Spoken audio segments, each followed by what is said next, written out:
রাজনীতি মানেই হচ্ছে মানব কল্যাণ। এখনো মব সংস্কৃতি বিস্তার লাভ করেছে। এই যে ডাকসু নির্বাচন, এই ডাকসু নির্বাচনে মনোনয়ন ফর্ম যাতে ছাত্রদল কিনতে না পারে, এই কারণে সেখানে মব তৈরি করে বাধা দেওয়া হচ্ছে। আপনারা দেখেছেন ঢাকায় প্রতিদিন 50 জন, 60 জন, 100 জন করে ডেঙ্গুতে মানুষ মারা যাচ্ছিল। এই ডেঙ্গুর কারণ এডিস মশা। এই মশা কোথায় তৈরি হয়? নালা, নর্দমা, দুর্গন্ধময় এলাকা। এই দুর্গন্ধময় নালা, খাল, বিল পরিষ্কারের জন্য তারা জাতীয়তাবাদী স্বেচ্ছাসেবক দলের প্রতিটি নেতাকর্মীকে তারা নিয়োগ করেছিল এবং অত্যন্ত আন্তরিকতার সাথে, লোক দেখানো নয়। আপনারা দেখেছেন ধোলাই খাল, মিরপুর মোহাম্মদপুরের যে খাল, সেইখানে দিন রাত তারা পরিশ্রম করে মশার ওষুধ ছিটিয়ে নোংরা পানি সরিয়ে তারা খাল, বিল, নালা তারা পরিষ্কার করেছে। রাজনীতি মানেই হচ্ছে মানব কল্যাণ। রাজনীতি মানেই হচ্ছে উপদ্রুত মানুষের পাশে দাঁড়ানো। আপনারা দেখেছেন যখন প্রবল বন্যা হয়েছে, স্বেচ্ছাসেবক দল তারা দ্রুত ছুটে গেছে। তারা একটা জাতীয় কমিটি করে তার মাধ্যমে ত্রাণ পৌঁছেছে। জলোচ্ছ্বাস হয়েছে, সামুদ্রিক ঝড় হয়েছে, প্রত্যেকটি ক্ষেত্রে স্বেচ্ছাসেবক দল মানুষের সেবায়, অসহায় মানুষ, দুর্গত মানুষের সেবায় তারা ছুটে গেছে। বন্ধুরা আমার, আবার গণতন্ত্র ফেরানোর আন্দোলনে এরা আবার ঠিকই রাজপথে সাহসী ভূমিকা রেখেছে। জাতীয়তাবাদী স্বেচ্ছাসেবক দলের অনেক নেতাকর্মী বিচার বহির্ভূত হত্যার শিকার হয়েছে, তারা গুম খুনের শিকার হয়েছে, তারা অনেক মিথ্যা মামলায় কারাগারে থেকেছে।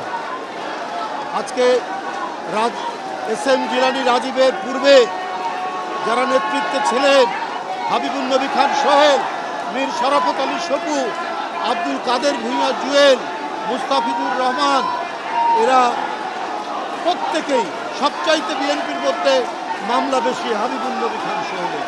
এবং আর যাদের নাম বললাম, জিলানী, রাজীব সহ কারো 250-300 নিচে মামলা নেই। প্রত্যেকেই মামলা নিয়ে, প্রত্যেকেই এই সরকারের, হাসিনা সরকারের নানা ধরনের নিপীড়ন, নির্যাতন, সাজার মুখোমুখি হয়ে তারা দিনাতিপাত করছে। বাবুর নাম বলুন। বন্ধুরা আমার, বাবু যে এই দল, এই স্বেচ্ছাসেবক দলের নেতৃত্ব দিতে গিয়ে নিজের জীবনকে তার বিনা চিকিৎসায় ঢুকতে সে পৃথিবী থেকে চলে গেছে। আমরা শফিউল বাড়ি বাবুকেও স্মরণ করছি, আর যারা জীবন দিয়েছে স্বেচ্ছাসেবক দলের প্রত্যেকেরই আত্মার মাগফিরাত কামনা করছি। বন্ধুরা আমার, আমরা এত ত্যাগ, এত রক্ত ঝরানোর মধ্যে দিয়ে যে বাংলাদেশ আমরা চেয়েছি, সেই বাংলাদেশ আমাদেরকে অর্জন করতে হবে। এখনো মানুষ আতঙ্ক থাকে, এখনো মব সংস্কৃতি বিস্তার লাভ করেছে। এই যে ডাকসু নির্বাচন, এই ডাকসু নির্বাচনে মনোনয়ন ফর্ম যাতে ছাত্রদল কিনতে না পারে, এই কারণে সেখানে মব তৈরি করে বাধা দেওয়া হচ্ছে। আজকে ডক্টর ইউনূস সাহেবের সরকার ক্ষমতায় থাকতে এই পরিস্থিতি কেন হবে? কেন হবে মহল্লায় মহল্লায়? কেন হবে গ্রামে গ্রামে, জেলায় জেলায়? আজকে আইন বহির্ভূতভাবে সেখানে মব সংস্কৃতি, সেখানে উশৃঙ্খল জনতা তারা কেন নিজের হাতে আইন তুলে নেবে? কারণ আজকে আইন প্রয়োগ ঠিক মতো হচ্ছে। এই কারণেই বেআইনি কর্মকাণ্ড আজকে হচ্ছে। সংখ্যালঘুদের জীবনও বিপন্ন হয়েছে। রংপুরের তারাগঞ্জে 2 জন এই মব সংস্কৃতির শিকার হয়েছে।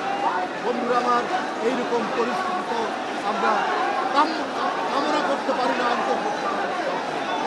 গত হাসিনার আমলে আপনার ব্যাংকগুলো যারা ঋণ খেলাপি হয়েছে, সেই ঋণ খেলাপি প্রায় 3 লক্ষ, 3.5 লক্ষ হাজার কোটি টাকা, 3.5 লক্ষ হাজার কোটি টাকা ঋণ খেলাপিদের রিশিডিউল করে তাদেরকে আবার নবায়ন করা হয়।